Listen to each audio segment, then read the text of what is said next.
Major Usman अपनी duty पर brigade headquarter चला गया था। घर के फ़ोन की घंटी बजी। वीना ने रिसीवर उठाया। मेजर समी बोल रहा था। कोई ताज़ा खबर भाभी? मेजर समी ने पूछा। नहीं भाईजान, वीना ने जवाब दिया। वही पुरानी खबर है जो हर रोज़ बल्कि हर रात ताज़ा होती है। मैं तो अब तंग आ गई हूँ भाईजान, एक दिन भी इस घर में ठहरने को जी नहीं चाहता। उस्मान का रवैया तो ऐसा हो गया है जैसे इसने अपनी ज़िंदगी का मिशन बना लिया है कि मुझे अपने घर में ठहरने न दिए। मैं फिर वही बात कहूँगा भाभी, मेजर समी ने कहा। सब्र और अपने ऊपर जबर करें, मुझे उम्मीद है सब ठीक हो जाएगा। मैं अच्छी तरह जानता हूँ कि ये सूरत हाल आपके जज्बात को कैसी बेदर्दी से मजरूर कर रही है, लेकिन मैं सोचता हूँ कि आप अपनी अज़दवाजी ज़िंदगी को इस मोड़ पर आकर क्यों ख़त्म कर दें। मैं और कैप्टन आसिफ अहद कर चुके हैं कि उस्मान को वापस लाएंगे। सब्र और बर्दाश्त तो मुझ में बहुत है भाईजान, वीना ने कहा, लेकिन उस्मान मुझसे बड़ा ही सख्त इम्तिहान ले रहा है। इसने अभी तक ऐसी बात कही तो नहीं, लेकिन इसका अंदाज और रवैया ऐसा है जैसे वो बड़ी ऊंची आवाज़ में मुझे कह रहा हो कि तुम यहाँ से निकलो, मैं उसे यहाँ लाऊंगा। मैं इसलिए इस घर में रुकी हुई नहीं कि मेरा और मेरे बच्चों का मुस्तकबिल तारीख हो जाएगा, बल्कि इसलिए कि आपने बताया था कि उस्मान जिस लड़की के कब्जे में आया हुआ है वो लड़की शायद इंडिया के जासूसों की गिरोह की है। मैं हर वक्त सोचती रहती हूँ कि मैं उस लड़की तक किस तरह पहुँचूँ और किस तरह उसे सड़कों पर घसीटूँ।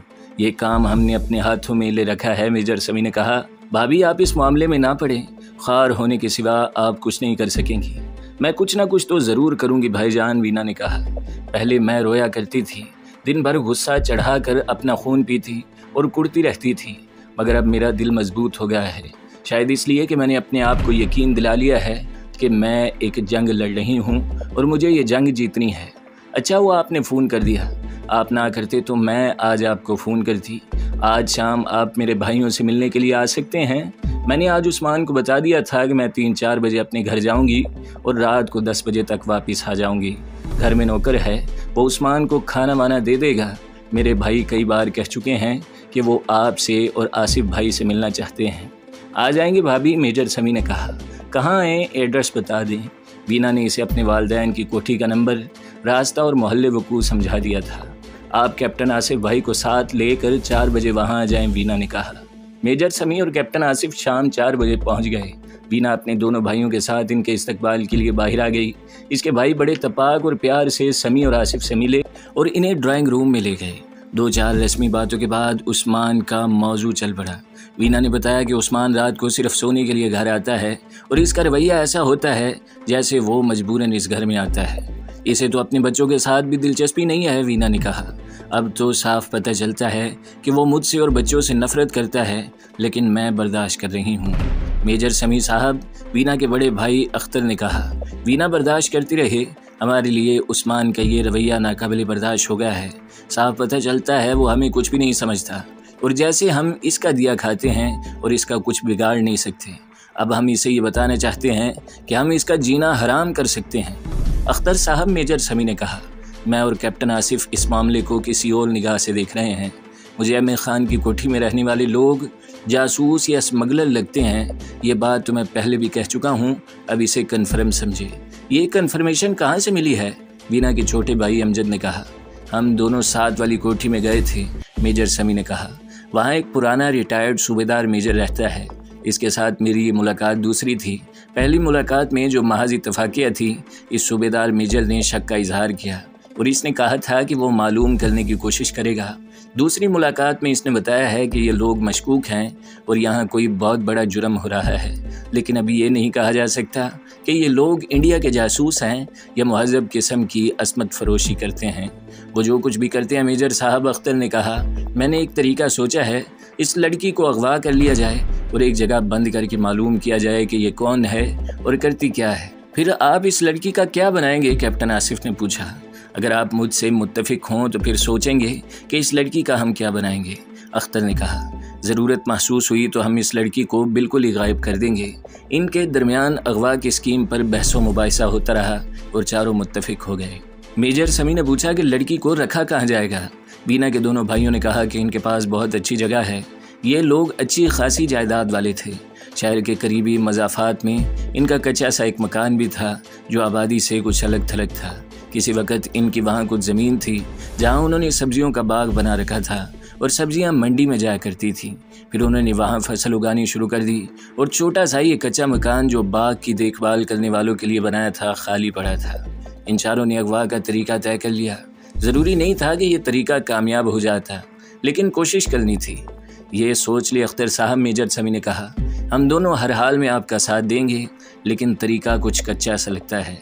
इत्तेफाक की बात है कि हम कामयाब हो जाएं।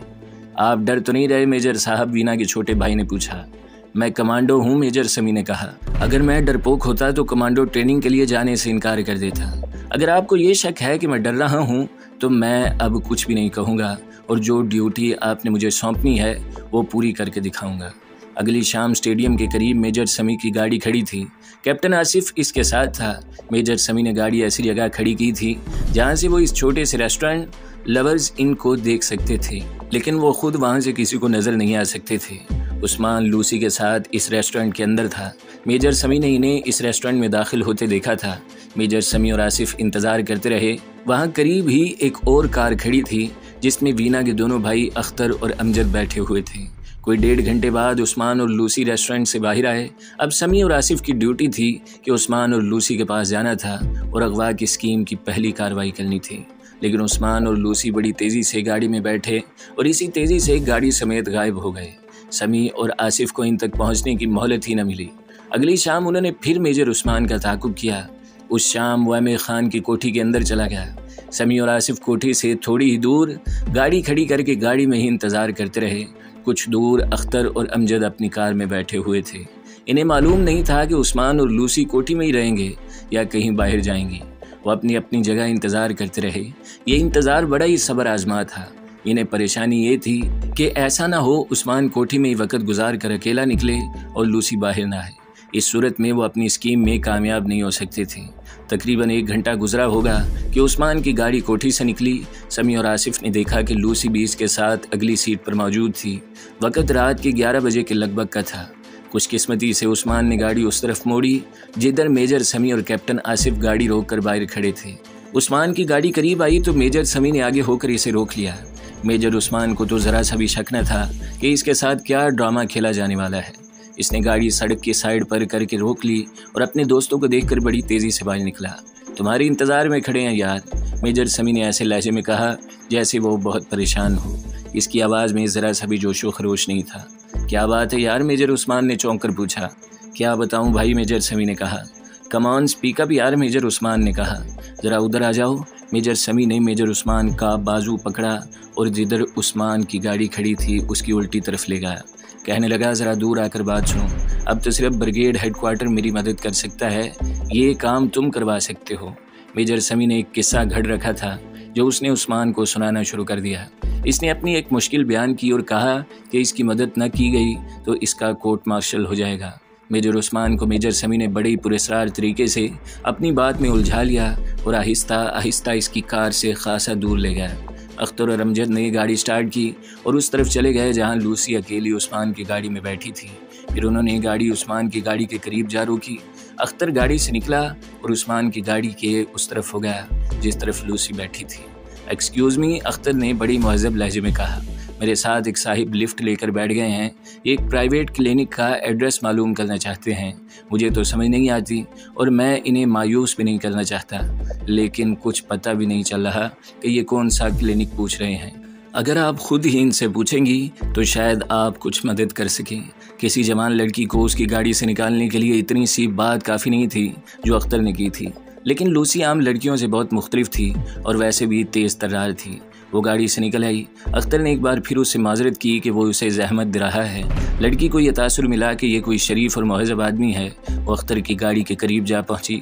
अमजद जो अगली सीट पर बैठा था गाड़ी से निकल आया। इसने पिछले दरवाजे का लॉक खोल रखा था। मेजर उस्मान मेजर समी की बात सुन रहा था और उसे तसल्ली दे रहा था। इसने अपनी गाड़ी की तरफ देखा। वो कौन है, उसने कहा। क्या कर रहे हैं? इतनी दूर से अख्तर और अमजद को पहचानना मुश्किल था। कोई नहीं यार, मेजर समी ने कहा। तुम्हारी फ्रेंड के कोई जानने वाले होंगे। कैप्टन आसिफ ने भी कोई बात कहकर उस्मान की तवज्जो इसकी गाड़ी की तरफ से हटा ली। लूसी जब अख्तर की गाड़ी के करीब पहुंची तो अमजद ने आहिस्ता से पिछला दरवाज़ा खोला। फिर दोनों भाइयों ने बड़े आराम से लूसी को अंदर फेंक दिया। अमजद बड़ी तेज़ी से पिछली सीट पर बैठा और सीट पर गिरी हुई लूसी के मुंह पर हाथ रख दिया। अख्तर इतनी देर में स्टीयरिंग पर बैठ चुका था और गाड़ी चल पड़ी। मेजर समी और कैप्टन आसिफ ने उधर देखा कि अख्तर और अमजद जा चुके हैं, तो वो आहिस्ता आहिस्ता वापस हुए। जब उस्मान की गाड़ी तक पहुंचे तो लूसी लापता थी। कहाँ गई? मेजर उस्मान ने घबरा कर पूछा और इधर उधर देखने लगा। फिर बोला, घर न चली गई हो, लेकिन वो जाती तो हमारी करीब से गुजरती। अब भी कुछ समझो उस्मान यार, मेजर समी ने कहा। इसे कोई और बॉयफ्रेंड मिल गया, वो इसके साथ चली गई होगी। नो, मेजर उस्मान ने सख्त गुस्सीली आवाज़ में कहा। आई डोंट बिलीव इट, वो मुझे धोखा नहीं दे सकती। मेजर उस्मान बावला हुआ जा रहा था। इसे कुछ समझ नहीं आ रही थी वो क्या करे। मैं थाने में रिपोर्ट लिखवाऊंगा, मेजर उस्मान ने कहा। तुम्हारा मेंटल बैलेंस तो बिल्कुल ही उलट गया है यार, मेजर समी ने कहा। क्या लिखवाओगे कि वो तुम्हारी क्या लगती है? तुम तो यूं बातें करते हो जैसे वो अगवा हो गई हो। ये लड़की उड़ता पंछी है, अपने उस फ्रेंड के साथ चली गई होगी जो इसे तुमसे ज़्यादा माल खिलाता है। उस्मान का गुस्सा तो ठंडा न हुआ, अलबत्ता वो पागलाना सी हरकतें कर रहा था। वो रुक गई। होश में आओ उस्मान भाई, कैप्टन आसिफ ने कहा। हम इस लड़की के मुताल्लिक बहुत कुछ मालूम कर चुके हैं। समी भाई ने ठीक कहा है कि ये उड़ता पंछी है और इसकी दिलचस्पी जिसे तुम मोहब्बत कहते हो उस ऐश मौत से है जो तुम इसे करवाते हो। तुम्हारी ज़ात के साथ इसे ज़रा सा भी लगाव नहीं है। Shut up you idiot, major Usman ने ज़मीन पर ज़ोर से पाँव मारते हुए कहा। She loves me. Cool down boy, cool down, major Sami ने उस्मान को अपने एक बाजू के घेरे में लेते हुए बड़े प्यार से कहा। चलो आओ हमारे साथ, तुम्हें इसी होटल में कॉफ़ी पिलाएंगे। मेजर उस्मान की जहनी हालत बिगड़ती चली गई और बिगड़ी भी इस हद तक कि अंग्रेज़ी बोलते बोलते इसने पंजाबी में वाही तबाही बकनी शुरू कर दी। यहाँ तक कि अपने इन दोनों दोस्तों को भी खालिस पंजाबी में बुरा भला कह डाला। लेकिन दोस्त चूँकि इस ड्रामे के किरदार थे, इसलिए वो हंसते मुस्कुराते रहे और इसे यही तासुर देते रहे कि जिस पर इसने अपने इतने प्यारे घर की खुशियाँ कुर्बान कर दी हैं वो किसी और के साथ चली गई है। मेजर उस्मान इस तासुर को तस्लीम नहीं कर रहा था, लेकिन इसका अंदाज़ बता रहा था कि दिल से इसने इस सूरत हाल को कबूल कर लिया है। कुछ देर बाद उस्मान का गुस्सा सिमटा कर लूसी पर मरकूज़ हो गया, जिससे ज़ाहिर होता था कि वो तस्लीम कर रहा है कि लूसी इसे जल दे गई है। अब वो मर्द की फितरत के एक मखसूस पहलू को उजागर कर रहा था। ये रुकावट का पहलू था और ये अना का मसला था। किसी मर्द की मोहब्बत या चाहत किसी मामूली सी शक्ल व सूरत की औरत के साथ हो जाए और वो औरत इसके हाथ से निकल जाए तो इस मर्द की हालत ऐसी हो जाती है जैसी दुनिया की हसीन तरीन औरत इसके हाथ से निकल गई हो। ये हालत अब उस्मान की थी। देखो उस्मान, मेजर समी ने इसे संजीदगी से कहा, हमारे साथ नहीं चलते तो अपने घर जाओ और ठंडे दिल से सोचो। तुम तो इस किस्म की हरकतों और बातों पर उतर आए हो जो पंजाबी फिल्मों के हीरो से कराई जाती हैं। तुम मेजर हो और तुम हाई क्लास सोसाइटी के मुअज़्ज़ज़ ख़ानदान के फ़र्द हो, अपनी सतह से न गिरो। तुम्हारी फ्रेंड को किसी ने अगवा नहीं किया और ना कोई ऐसी जुर्रत कर सकता है कि सबके सामने कोई किसी लड़की को ज़बरदस्ती गाड़ी में डाल कर ले जाए। कैप्टन आसिफ ने भी इसे बड़ी संजीदगी और बड़े प्यार से समझाया। कैप्टन आसिफ कोई नौजवान आर्मी ऑफिसर नहीं बल्कि सीनियर कैप्टन था और मेजर होने वाला था। वो आखिर उस्मान के मुखलिस दोस्त थे। इसकी बातों को इसने कबूल करना शुरू कर दिया और इसके कहने पर अपने घर चला गया। मेजर समी और कैप्टन आसिफ गाड़ी में बैठे और चले गए।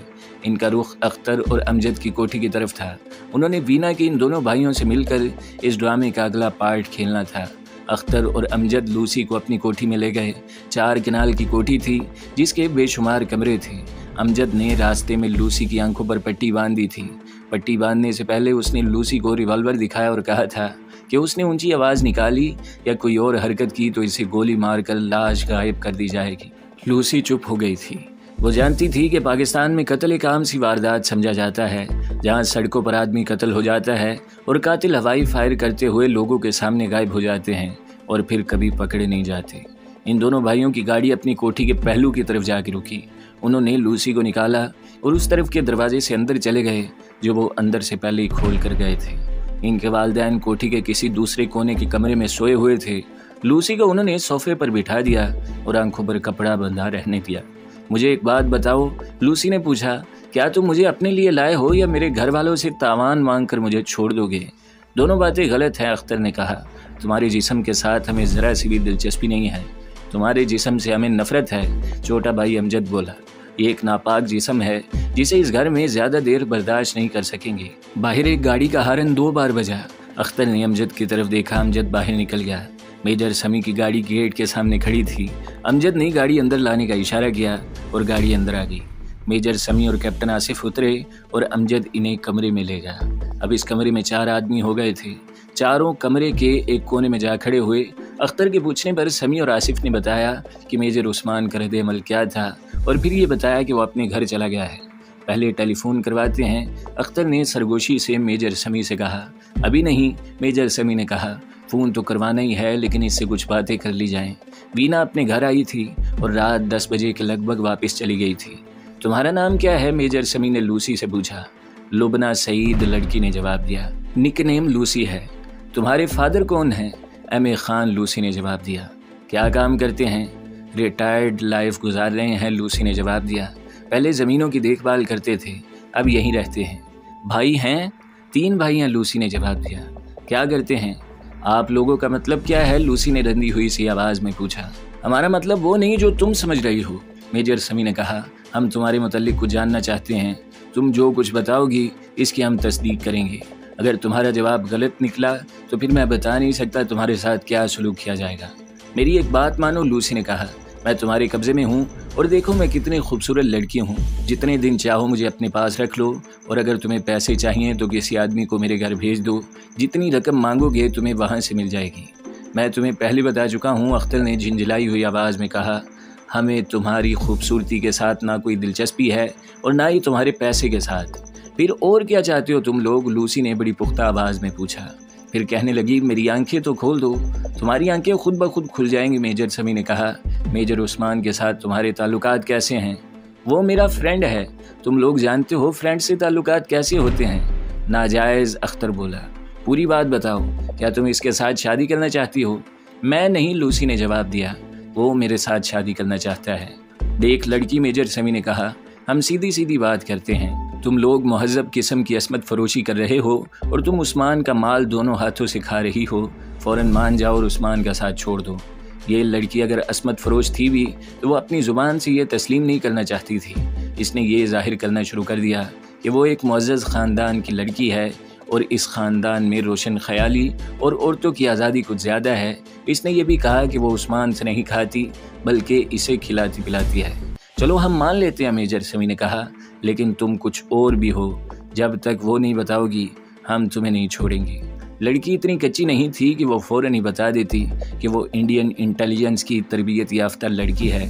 15-16 साल की उम्र से इसकी ट्रेनिंग शुरू हुई थी और न जाने कब से इस मैदान में अमली काम कर रही थी।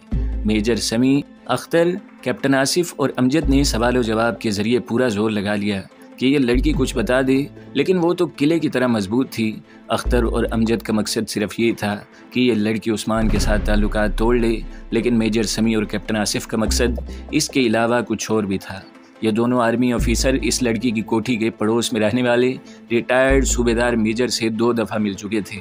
इस सूबेदार मेजर ने चोरी छुपे इस कोठी के अंदर की दुनिया को देखने की कोशिश की थी, लेकिन इसे इसके सिवा कुछ पता नहीं चल सका था कि ये लोग मशकूक हैं और यहाँ जो कुछ भी हो रहा है वो एक संगीन जुर्म है।